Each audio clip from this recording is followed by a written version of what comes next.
Hello Sohel, বাইকটা অল্প নিয়ে আয় তো। একটু ইসলামপুরে যেতে হবে, একটা ইম্পর্টেন্ট কাজ আছে। এখন? কেন, তুই বিজি আছিস নাকি? চল না ভাই, একটা ইম্পর্টেন্ট কাজ আছে। আচ্ছা তুই দাঁড়া, আমি আসছি। এমন কি কাজ আছে রে তোর? আরে পাগল, আজকে মাদার্স ডে। আমার জন্য তো প্রত্যেক দিন মাদার্স ডে হয়, কিন্তু আজকের দিনটা সবাই মানে, তাই ভাবলাম মাকে একটা সুন্দর উপহার দিই। মাতাস ডে? মা একজন বেঈমান, আর তোরা কি যে পালন করিস আমি কিচ্ছু বুঝতে পারি না। কি বললি তুই এটা সোহেল? তোর মাথা কি ঠিক আছে? কি আজে বাজে বলছিস তুই এসব? আরে আমি এমন কি খারাপ বলেছি?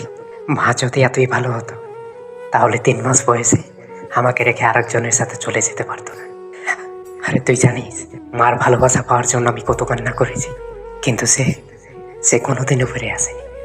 মা শুধু বেঈমান, বেঈমান না হলে একটা ছোট বাচ্চাকে রেখে কোনোদিনও চলে যেতে পারতো না। আরে জানিস মা নামটাই বেঈমান। আমার দুঃখটা আমি বুঝি, আমি ছাড়া আর কেউ বোঝে না। তুই জানিস কত মানুষ আমাকে খারাপ খারাপ ভাবে বকা দেয়। সবাই আমার মাকে নিয়ে অল্প অল্প কথায় আমাকে অনেক অপমান করে। আমার ভুলটা কি ছিল বলতে পারিস? আমার মায়ের শাস্তি আমি কেন পাচ্ছি? যদি সে এতই ভালো হতো তাহলে একদিন আমার দিকে ফিরে দেখতো, কিন্তু আফসোস আজ পর্যন্ত সে আসলোই না।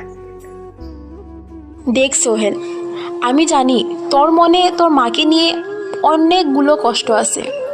হয়তো আমি কোনোদিন বুঝতে পারবো না, কারণ খারাপ শুধু তোর সাথে হয়েছে, তাই হয়তো আমি ওই ব্যথাগুলো অনুভব করতেই পারবো না।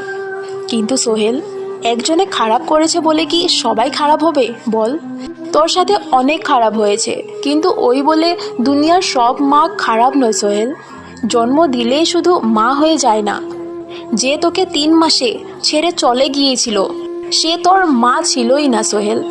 কারণ যদি সে তোর মা হতো তাহলে সে কোনোদিনও তোকে ছেড়ে যেত না। তোকে জন্ম দিয়ে শুধু নিজের নামের আগে মা ওয়ার্ডটা লাগিয়েছিল। আসলতে সে মা হতেই পারেনি। যে তোকে ছেড়ে গিয়েছে সে হলো এক মহিলা। যে এত বড় ভুল করেছে সে শুধু এক মহিলা। যদি সে মা হতো তাহলে এত বড় ভুল কোনো দিনও করতো না। মা সেটা যে নিজের বাচ্চাদের জন্য নিজের লাইফ কুরবান করে দেয়।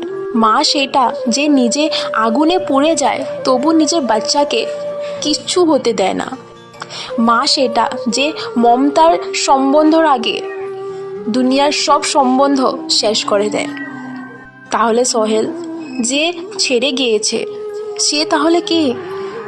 সে শুধু এক মহিলা সোহেল। তাহলে এক মহিলার জন্য তুই মা নামের এত বড় ওয়ার্ডটাকে কেন ঘৃণা করিস? একজনের ভুলের জন্য কেন তুই মা নামটাকে বেমান বলছিস? বেমান হলো সেই মহিলা, বেমান মা নয়। কারণ তোকে ছেড়ে যাওয়াটা শুধু এক মহিলা ছিল।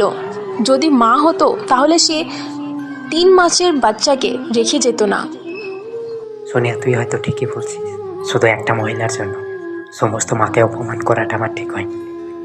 আসলে যে আমাকে রেখে গেছে না, সে একজন মহিলা ছিল, আমার মা ছিল না। সে যদি আমার মা হতো তাহলে কোনোদিন আমাকে রেখে যেতে পারতো না। তাহলে আমি এমন মহিলার জন্য মা নামটাকে কেন বরবাদ করছি? তাহলে চল দুইজনে যেয়ে ভালো 2টা গিফট নিয়ে আসবো। বাট সোনিয়া, আমি কাকে গিফট দেবো? কেন, আমার কি মা নেই? আজ থেকে আমার মাকে তুই মা বলে ডাকবি। আমার মা অনেক খুশি হবে তোর মুখ দিয়ে মা শুনে। সত্যি? হ্যাঁ সত্যি। তাহলে জলদি চল ভাই, দেরি হচ্ছে। আচ্ছা চল চল।